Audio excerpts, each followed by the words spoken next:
the problem 6. May I request everybody to bring out your calculators? No. Because we will use them later.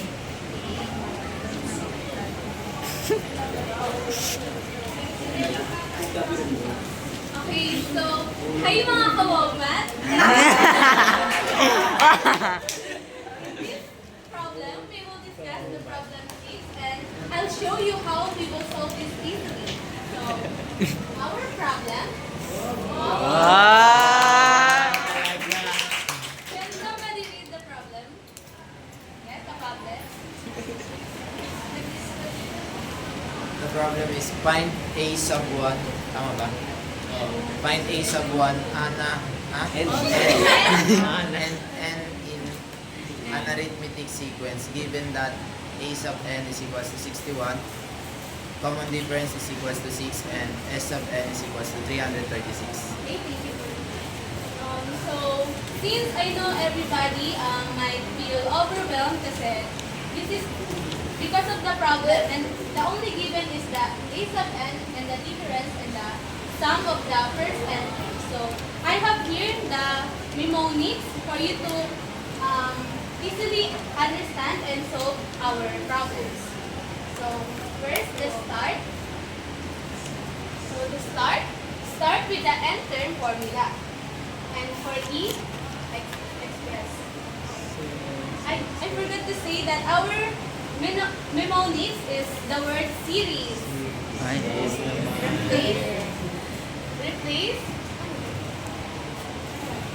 Replace a sub 1 in the series formula. Identify the quadratic equation and evaluate n, and lastly substitute n to find a sub 1. So before we start to solve this problem, I have here my math suitcase.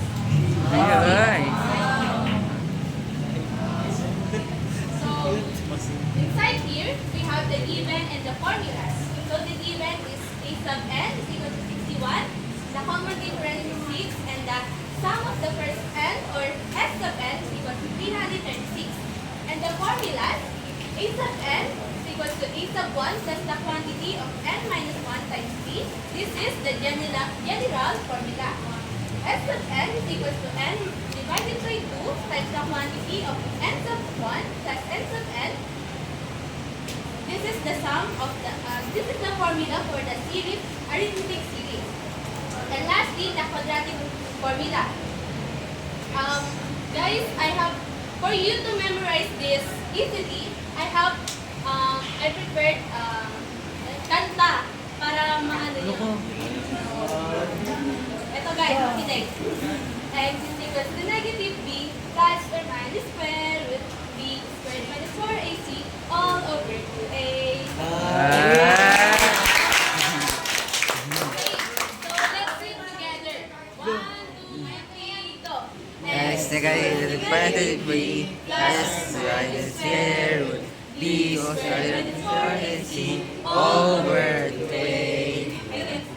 Ang galing. Okay, so let's begin solving. So first, start with the n term formula. So our n term formula is a sub n is equals to a sub 1 plus the quantity of n minus 1 times t.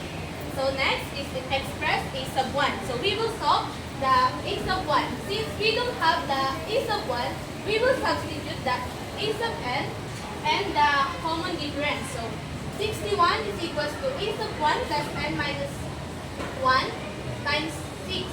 61 is equals to a sub 1 plus 6n minus 6. So, what is the answer, guys? 6n. Pinalabas ko sa inyo yung calculators niyo. Ayun. Okay, 1, sabay-sabay. 1, 2, 3, go! 6n plus 67. What is the answer? 6n plus 67. 6n. So, the answer is a sub 1 is equals to 67 minus 6n. We will transpose the negative 6 to this. So, it will become 67 minus 6n.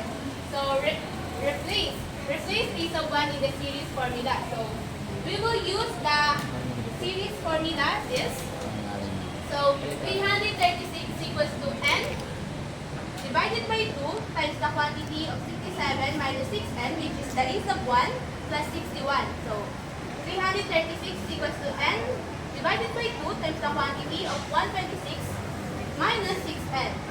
336 is equals to n times the quantity of 64 minus 3n, and lastly 336 equals to 64n minus 3n squared. So next, identify the quadratic equation. We all know that the quadratic equation is in this standard form, which is ax squared plus bx plus c is equals to 0. So we will aayusin natin siya by the highest degree to constant. Okay, so 3n squared minus 64n plus 336 equals to 0. So ito yung gagamitin natin para ma-substitute siya sa ating gagamitin na quadratic formula. So next, evaluate n. So our a is 3, b is negative 64, and c is 336. So we will substitute it.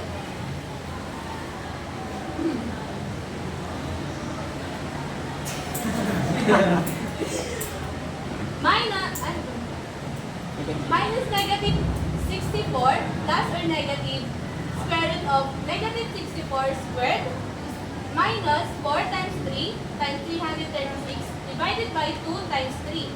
So 2 times 3 is equals to 6. So the square root of 64 is equals to 496. 4,096.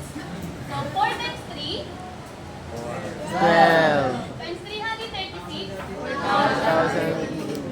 So the n is equals to 64 plus or negative the square root of 64. What is the square root of 64? 8. Very good. So divided by 6. So ito na siya. N is equals to 64 plus or negative 8 divided by 6. So we will solve na ang dalawa.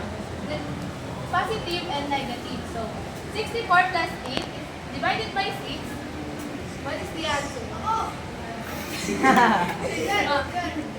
Very good. Well, so n is equals to 64 minus 8 divided by 6. N is equals to 56 divided by 6 is equals to 28 and 3.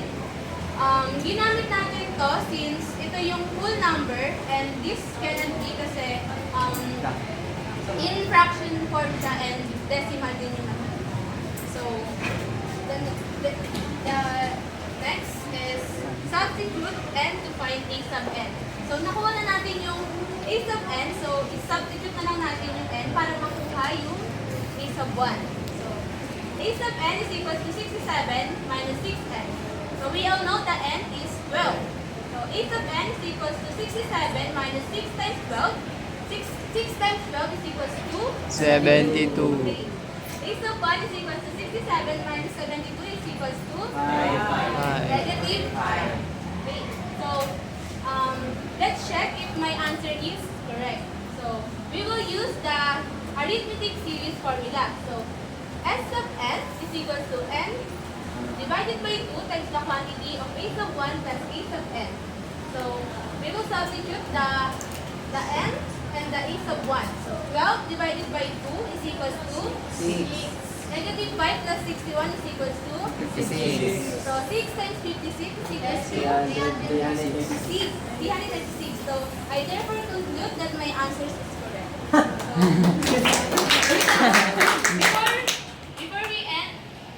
Before I end my discussion, don't forget to subscribe.